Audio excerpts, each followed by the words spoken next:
बहुत पहले इंडिया में एक गांव था।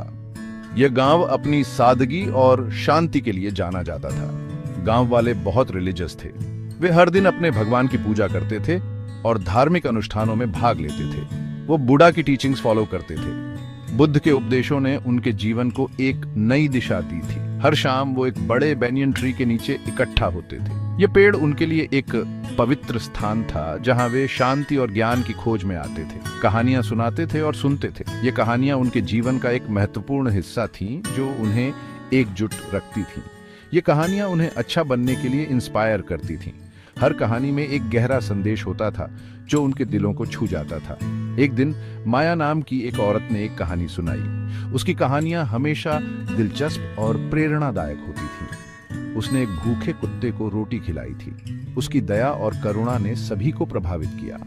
मंकनन ने यह देखा। वह हमेशा गांव वालों की भलाई के लिए चिंतित रहते थे। वो गांव के सबसे रिस्पेक्टेड व्यक्ति थे। उनकी उपस्थिति गांव वालों के लिए एक आशीर्वाद थी और उनकी सलाह को सभी मानते थे। उस दिन के बाद गांव वालों ने माया की कहानी से प्रेरणा ली और अपने जीवन में दया और करुणा को और भी अधिक महत्व दिया। इस प्रकार गांव में शांति और सद्भावना बनी रही और सभी ने मिलकर एक खुशहाल जीवन जिया। माया ने बताया कि कैसे कुत्ते की आंखों में भूख दिख रही थी। उसकी आंखों में एक अजीब सी चमक थी, जैसे वह कुछ कहना चाहता हो। माया को लगा कि वह कुत्ता बहुत दिनों से भूखा है और उसे तुरंत कुछ खाने की जरूरत है। उसे उस पर दया आ गई। माया ने सोचा कि अगर वह उसकी मदद नहीं करेगी तो शायद कोई और भी उसकी मदद नहीं करेगा। उसने अपने दिल में एक गहरी संवेदना महसूस की और तुरंत कुछ करने का निर्णय लिया। उसने अपनी रोटी कुत्ते को दे दी। माया ने देखा कि कुत्ता कितनी तेजी से रोटी खाने लगा। उसे देखकर ऐसा लग रहा था जैसे वह बहुत दिनों से भूखा हो। माया ने सोचा कि शायद यह कुत्ता बहुत समय से किसी की मदद का इंतजार कर रहा था। कुत्ता रोटी खाकर खुश हो गया। उसकी पूंछ हिलने लगी और उसकी आंखों में एक नई चमक आ गई। माया को देखकर ऐसा लग रहा था जैसे कुत्ता उसे धन्यवाद कह रहा हो। माया को भी खुशी हुई। उसने महसूस किया कि किसी की मदद करने से उसे भी कितनी खुशी मिल सकती है। ये एक छोटी सी बात थी, लेकिन इसका असर बहुत बड़ा था। मंकनन मुस्कुराए। उन्होंने माया की ओर देखा और उसकी दयालुता की सराहना की। उनकी मुस्कान में एक गहरी समझ और प्रशंसा थी। उन्होंने कहा, माया, तुमने बहुत अच्छा काम किया। तुम्हारी इस छोटी सी मदद ने एक जानवर की जिंदगी बदल दी। माया ने पूछा, क्या यह सिर्फ एक छोटा सा काम नहीं था? मैंने तो बस एक रोटी ही दी थी।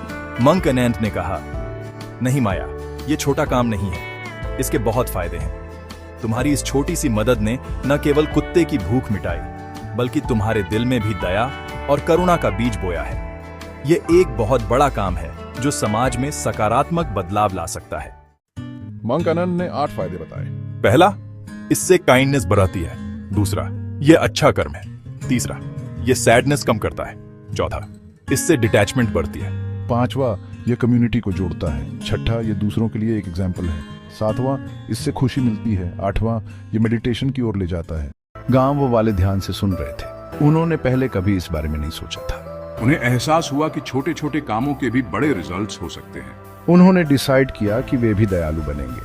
वे जानते थे कि इससे उनका और उनके आसपास के लोगों का जीवन बेहतर होगा। राघव नाम का एक आदमी वहां बैठा था। वह अपने जीवन के बारे में सोच रहा था, अपने संघर्षों और कठिनाइयों पर विचार कर रहा था। वो एक गरीब फार्मर था। उसकी फसलें अक्सर खराब हो जाती थीं और उसे बहुत मेहनत करनी पड़ती थी। वह हमेशा गुस्से वाला और दुखी रहता था। उसकी जिंदगी में खुशियों की कमी थी और वह अक्सर निराश महसूस करता था। लेकिन माया की कहानी ने उसे बदल दिया। माया की कहानी ने उसे सिखाया कि कैसे दया और करुणा से जीवन में बदलाव लाया जा सकता है। उसने फैसला किया कि वह भी दयालु बनेगा।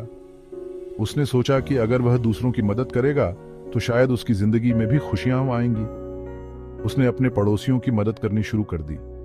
वह उनके साथ अपने संसाधन साझा करने लगा और उनकी समस्याओं को हल करने में मदद करने लगा। वो जानवरों के साथ भी दया से पेश आने लगा। उसने महसूस किया कि जानवर भी प्यार और देखभाल के हकदार हैं। धीरे धीरे वह एक खुश इंसान बन गया। उसकी जिंदगी में खुशियां लौट आईं और वह अपने नए दृष्टिकोण से संतुष्ट था। अब वह न केवल अपने लिए बल्कि अपने समुदाय के लिए भी जी रहा था। माया, कुत्ते और मंकनन की कहानी इंस्पायरिंग है। यह हमें सिखाती है कि काइंडनेस कितनी इंपॉर्टेंट है। यह हमें दिखाती है कि छोटे छोटे काम भी बड़ा चेंज ला सकते हैं। आइए हम सब माया से इंस्पिरेशन लें। आइए हम सब दयालु बने और दुनिया को एक बेहतर जगह बनाएं। तो दोस्तों, यह थी आज की कहानी गौतम बुद्ध के महत्वपूर्ण जीवन पाठ पर आधारित। याद रखें, आपके विचार आपकी वास्तविकता को बनाते हैं। सकारात्मक सोचें और अपने जीवन को खुशियों से भरें। यदि आपको यह कहानी पसंद आई हो तो इसे लाइक और शेयर करें और हमारे चैनल लाइफ कंपास को सब्सक्राइब करना न भूलें। धन्यवाद।